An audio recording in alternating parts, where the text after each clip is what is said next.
and my partner name is Jamaica Orito. Our topic of our reporting of Group 8 is Social Aspect and Analysis. Theodore Roosevelt said, the most important single ingredient to the formula of success is knowing how to get along with people. Human relation. Human relation, otherwise known as social relation, is as important as keeping a pleasing personality. In fact, the advancement of an individual comes more frequently to those who possess effective human relation than those who have the skill but lack desirable human relation. Like, give time to the people, of course, makig-socialize ka sa uban, dili kay imo ng kagalingon. Para pud nga malipayon ka and nakik-communicate ka sa uban. And it is one of the important to be socialized people. Social relation. Social comes from the Latin word socius, which means ally. An ally that is commonly known by humans as a society or associate undergoes a series of interactions to result in some form of bonding. Social is composed of people undergoing an interaction in relation to their environment, and it is understood that social will only take place when there is a continuous interaction between groups of individuals and in a particular environment. Relation. Relation comes from the Latin word relatus, which means to bring into connection or relation. Relation is to reunite, join, or be in close contact with. Also, the relation is the connection or interaction of a group of individuals in a particular environment. Relation, social relation, what it is. Social relations is the people in the environment that connects the relationship of individuals and to unite and helping each other. Building harmonious relationship with others. Thus, individual's capacity to decide correctly is often clouded by his and her emotion that affects one's capability to interact with others in a harmonious basis. It is not easy to have a desirable human relation. There are some suggestions on how one can change for the good. Building a harmonious relationship with others is acknowledge each other's differences like talents and abilities and use other strengths. There are some suggestions on how one can change for the good. First, speak your mind freely. There are times that lead us to think and not say things for fear of rejection. Don't you know that people will love you more if you say what you want to say, so say it. Like, if you have a problem to say, you should tell to your people around you. Dili nga sige imo itago, maura na makapasakit sa imong kagalingon. Nga mo advantage sa imong self. Don't feel that you're unloved. Share your problems or speak it out to them. Second, don't fight over something that was already shared. You have given something to the public, it becomes a public property. Also, don't argue stating that the said idea originated from you. Like, fighting is a part of any relationship. It's going to happen, but it doesn't have to listen at. Having known how aren't fighting fair can not only save relationship, but also make sure you both get what you need and bring you closer. Feelings will fuel intimacy, connection, and closeness like being seen, being heard, and coming through a storm side by side. Number 3, listen empathically to others. Understand what others really mean by looking closely into their point of view. People are set for their own opinion. Like, you're communicating with that person as well. You're showing that you are care about them, their thoughts and feelings, and are willing to take the time to hear them out. Number 4, don't dominate the discussion. speak once in a while, but make it a point. State your mind within the first minute. Do not make it as if it is your speech. Like, when you open the meeting, let the group know that you want everyone to speak up. If someone is speaking too often during the meeting, ask them to hold back. Open up the opinion of others. Number 5, don't let the discussion get away from you. It sometimes that people get oblivious to the things under discussion and ask them to elaborate on the issue at hand. Like, for me, it is an important matter. You should not leave them. If not necessary, you should go away. Number 6, join in a friendly disagreement. Fine to state your mind immediately, but be sure that you do this on a gracious manner. Like, if people who are arguing about something agree to disagree or agree to differ, they decide to stop arguing because neither of them is going to change their opinion. You and I are going to have a agree to disagree, then. Number 7, strike while the iron is hot. Say it immediately or you lose it when you make up your mind to talk it over.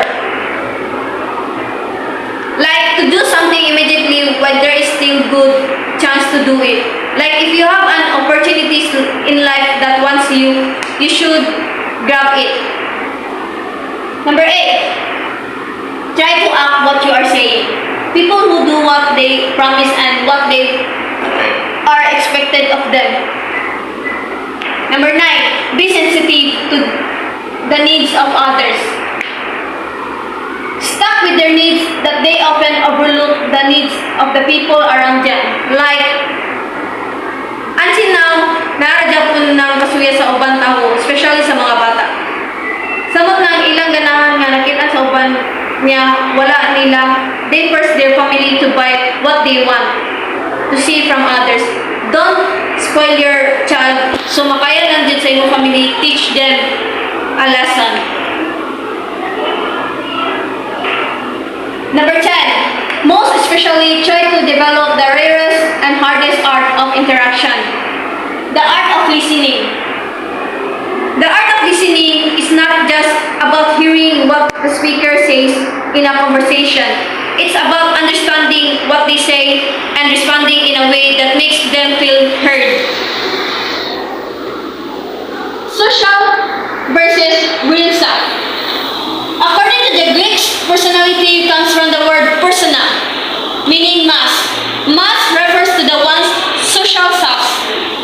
It is the self that others see and is projected by people to hide their real self. The social and real self should not really be two different selves. We turn one facet of self to adjust to a situation. We should never lose sight of the fact that these facets are only one part of the whole personality and a reflection of the true self.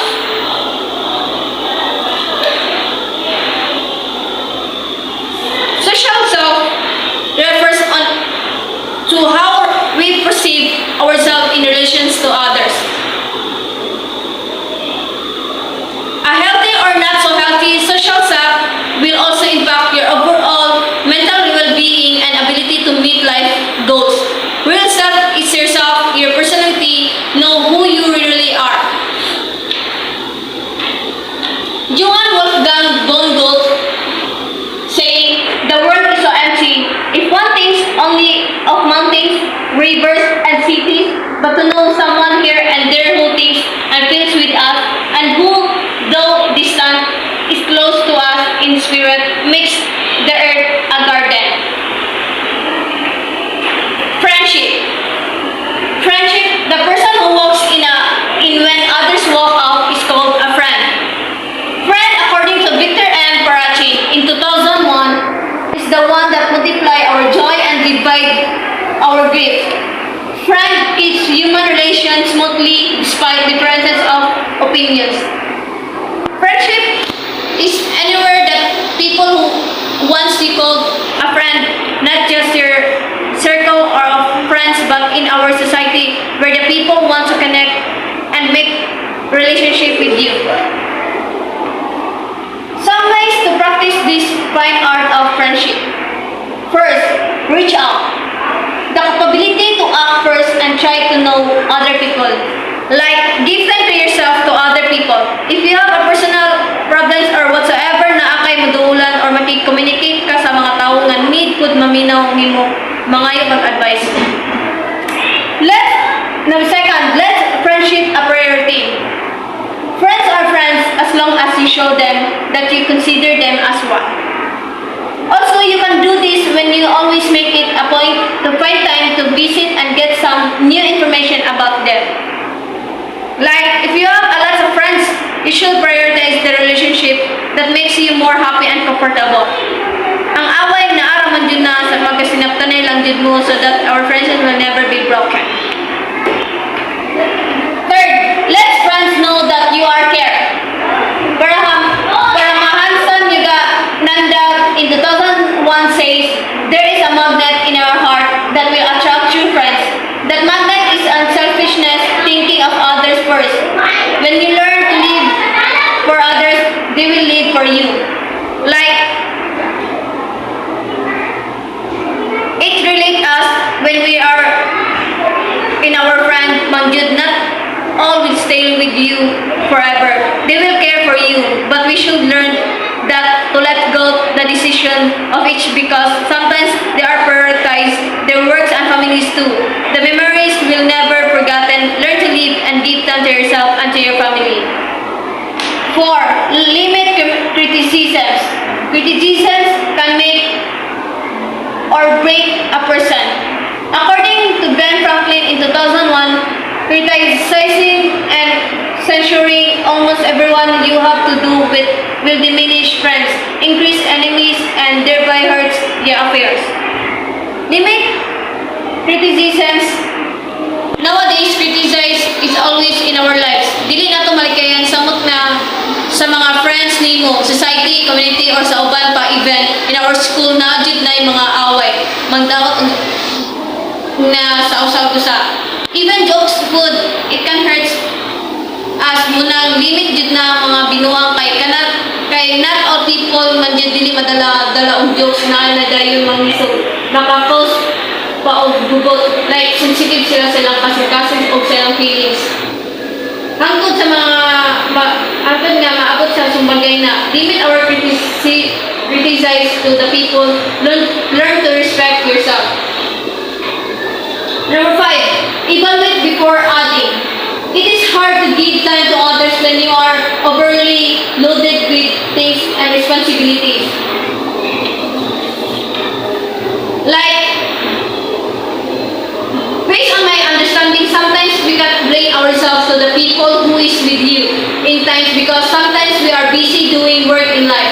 Limitation is there not everyday kay di sa tanan nga di jud nimo siya or wala. Know how to handle and limit our works, jobs, or the friendships that makes you more happy with. Number 6, never gossip about a friend.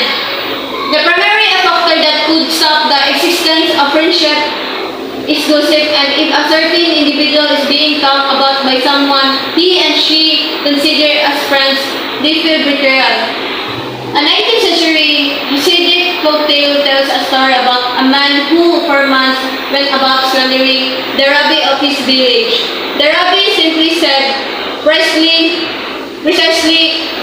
though you truly wish to correct the evil you have done, it is impossible to repair the damage done by your words, as it is to recover the feathers. Like, when you are in a circle of friends, it can be dangerous because if they are talking about others, then they are likely talking about you too. It's important to be able to recognize when talking behind someone back is potentially harmful and detrimental to their character. And one of that is our personality, the behavior or attitude. Di man malikayan if na-adjud ka sa imong mga friends naman yun ng gossip.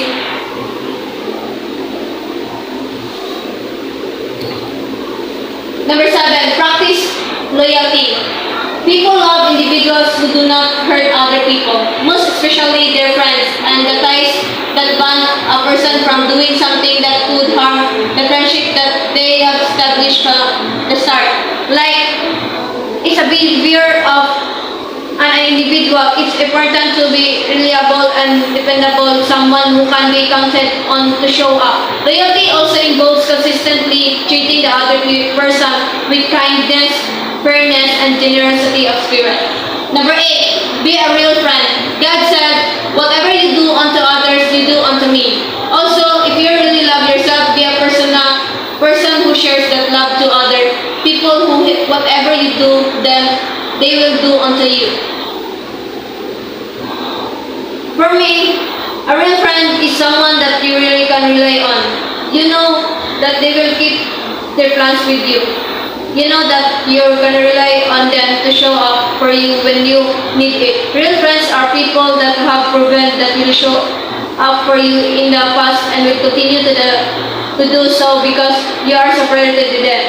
As what God said to us, that love your enemy, respect them, even they are wrong. That's all, and thank you.